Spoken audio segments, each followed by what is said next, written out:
வருமுன் காப்போம், முழுமையாக குணப்படுத்த ஆரம்ப நிலையில் கண்டறிவோம் எனும் துணிப்பொருளில் ஷானு பவுண்டேஷன் நிறுவனத்தின் ஏற்பாட்டில் அரசாங்க அதிபர் அவர்களின் தலைமையில் புற்றுநோயை கண்டறியும் நிலையம் தொடர்பான விழிப்புணர்வு நிகழ்வொன்று நேற்றைய தினம் செவ்வாய்க்கிழமை ஆரம்பிக்கப்பட்டது. முன்கூட்டியே புற்றுநோயை கண்டறியும் நிலையம் யாழ்ப்பாண போதனா வைத்தியசாலை வெளிநோயாளர் பிரிவில் அமைக்கப்பட்டுள்ளது.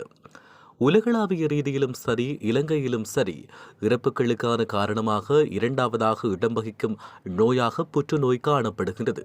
எனவே அதனை ஆரம்பத்தில் கண்டுபிடித்து தடுப்பதனூடாக இறப்புகளை கட்டுப்படுத்த முடியும்.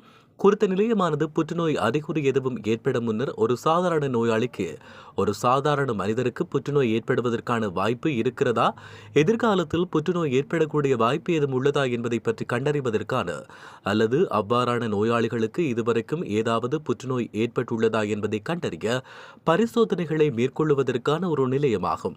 இந்நிலையம் புற்றுநோயாளர்களுக்கான நிலையமன்றி, புற்றுநோய் ஏற்படுவதற்கு முன்பு கூட்டியே அதனை ஏற்படாமல் தடுப்பதற்கு அல்லது அதன் ஆரம்ப நிலையில் அதனை கண்டறிவதற்கான ஒரு நிலையமாக தொழிற்படும் நிலையமானது ஒரு வாரத்தில் 7 நாட்களும் திறந்திருக்கும்.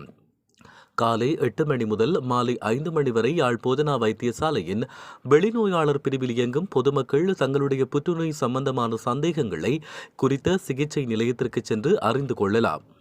குறித்த நிகழ்வு மன்னார் மாவட்ட அரசாங்க அதிபர் கே கனகேஸ்வரன் தலைமையில் Roll Ball Association Mannar, Ria Money Transfer, Shanu Foundation இணைந்து நேற்றைய தினம் செவ்வாய்க்கிழமை மன்னாரில் விழிப்புணர்வை முன்னெடுத்துள்ளமை குறிப்பிடத்தக்கது.